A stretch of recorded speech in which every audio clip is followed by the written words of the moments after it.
Hello, I'm Mitsumi and welcome to the fourth part of my Skyrim book reading. This part is on the last Scabbard of Akrash, so let us begin. For several warm summer days in the year 3E407, a young, pretty Dunmer woman in a veil regularly visited one of the master armors in the city of Tyr. The locals decided that she was young and pretty by her figure and her poise, though no one ever saw her face. She and the armorer would retire to the back of his shop, and he would close down his business and dismiss his apprentices for a few hours. Then, at mid-afternoon, she would leave, only to return at precisely the same time next day. As gossip goes, it was fairly meager stuff, though what the old man was doing with such a well-dressed and attractively proportioned woman was the source of several crude jokes. After several weeks, the visits stopped, and life returned to normal in the slums of Tyr. It was not until a month or two after the visits had stopped that in one of the many taverns in the neighborhood, a young local tailor, having imbibed too much sauce, asked the armorer, "So what happened to your lady friend? You break her heart?" The armorer, well aware of the rumors, simply replied, "She is a proper young lady of quality. There is nothing between her and the likes of me." "What was she doing at your shop every day for?" asked the tavern wench, who had been dying to get the subject open. "If you must know," said the armorer, "I was teaching her the craft." "You're putting us on," laughed the tailor. "No, the young lady had a particular fascination with my particular kind of artistry," the armorer said, with a hint of pride before getting lost in the reverie. "I taught her how to mend swords specifically, from all kinds of nicks and breaks, hairline fissures, cracked pommels, key-ons, and grips. When she first started, she had no idea how to secure the grips to the tang of the blade. Well, of course she was green to start off with. Why wouldn't she be? But she weren't afraid to get her hands dirty. I taught her how to patch the little inlaid silver and gold filigree you find on really fine blades, and how to polish it all to a mere sheen so the sword looks like the gods just pulled it from their celestial anvil." The tavern wench and the tailor laughed out loud. No matter what he alleged, the armorer was speaking of the young lady's training as another man speaks of a long-lost love. More of the locals in the tavern would have listened to the armorer's pathetic tale, but more important gossip had taken precedence. There was another murdered slave trader found in the center of town, gutted from fore to aft. That made 6 of them total in barely a fortnight. Some called the killer the Liberator, but that sort of anti-slavery zeal was rare amongst the common folk. They preferred calling him the Lopper, as several of the earlier victims had been completely beheaded. Others had been simply perforated, sliced, or gutted, but the Lopper still kept his original sobriquet.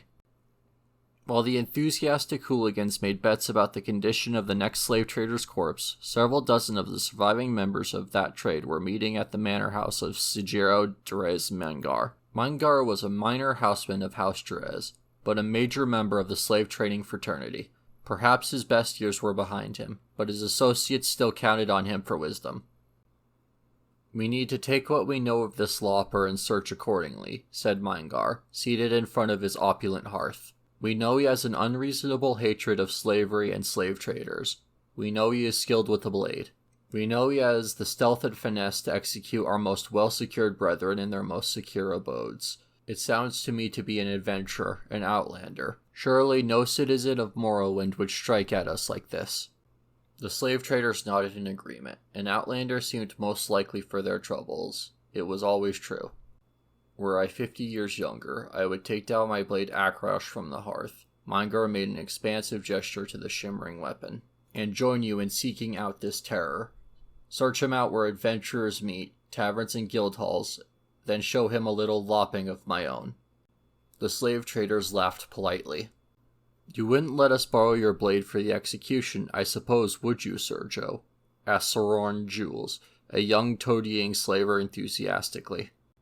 "It would be an excellent use for Akrash," sighed Mangar, "but I vowed to retire her when I retired." Mangar called for his daughter Pelia to bring the slavers more Flynn, but they waved the girl away. It was to be a night for hunting the Lopper, not drinking away their troubles. Mangar heartily approved of their devotion, particularly as expensive as the liquor was getting to be. When the last of the slavers had left, the old man kissed his daughter on the head, took one last admiring look at Akrash, and toddled off to his bed. No sooner had he done so than Pelia had the blade off the mantle and was flying with it across the field behind the manor house. She knew Kazag had been waiting for her for hours in the stables. He sprung out at her from the shadows and wrapped his strong, furry arms around her, kissed her long and sweet. Holding him as long as she dared to, she finally broke away and handed him the blade. He tested its edge. "The finest Khajiit swordsmith couldn't hone an edge this keen," he said, looking at his beloved with pride, "and I know I nicked it up good last night." "That you did," said Pilia. "You must have cut through an iron cuirass." "The slavers are taking precautions now," he replied. "What did they say during their meeting?" "They think it's an outlander adventurer," she laughed. "It didn't occur to any of them that a Khajiit slave would possess the skill to commit all of these loppings." "And your father doesn't suspect that it's his dear Akrash that is striking into the heart of oppression?" "Why would he, when every day he finds it fresh as the day before? Now I must go before anyone notices I'm gone.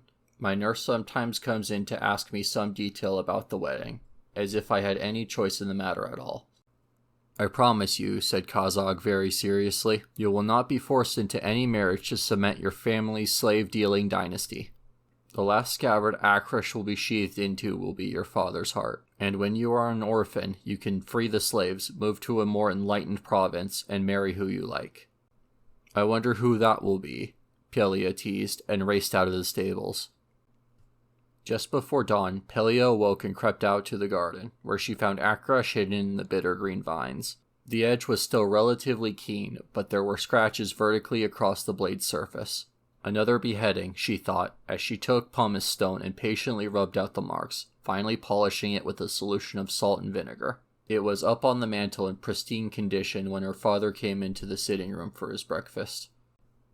When the news came that Kemelith Trom, Pelia's husband-to-be, had been found outside of a canton, his head on a spike some feet away, she did not have to pretend to grieve. Her father knew she did not want to marry him. "It is a shame," he said. "The lad was a good slaver, but there are plenty of other young men who would appreciate an alliance with our family. What about young Soron Gilles?" 2 nights later, Soron Gilles was visited by the Lopper. The struggle did not take long, but Soron had armed himself with one small defense, a needle dipped in the ichor of poison plant, hidden up his sleeve. After the mortal blow, he collapsed forward and struck Kazan in the calf with the pin. By the time he made it back to the Mingar manor house, he was dying.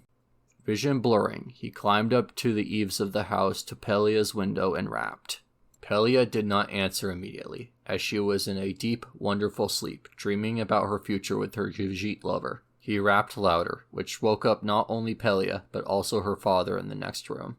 "Kazag," she cried, opening up the window. The next person in the bedroom was Mingar himself. As he saw it, this slave, his property, was about to lop off the head of his daughter, his property, with his sword, his property. Suddenly, with the energy of a young man, Mingar rushed at the dying Khajiit, knocking the sword out of his hand. Before Pelia could stop him, her father had thrust the blade into her lover's heart. The excitement over, the old man dropped the sword and turned to the door to call the guard. As an afterthought, it occurred to him to make certain that his daughter hadn't been injured and might require a healer. Mingar turned to her. For a moment he felt simply disorientated, feeling the force of the blow, but not the blade itself. Then he saw the blood and then felt the pain. Before he fully realized that his daughter had stabbed him with Akrash, he was dead. The blade, at last, found its scabbard. A week later, after the official investigations, the slave was buried in an unmarked grave in the manor field, and Sergio Durez Mingar found his resting place in the modest corner of the family's opulent mausoleum. A larger crowd of curious onlookers came to view the funeral of the noble slaver whose secret life was as the slave lopper of his competitors. The audience was respectfully quiet, though there was not a person there not imagining the final moments of the man's life. Attacking his own daughter in his madness, luckily defended by the loyal, hapless slave before turning the blade on himself. Among the viewers was an old armorer who saw for one last time the veiled young lady before she disappeared forever from Tyr.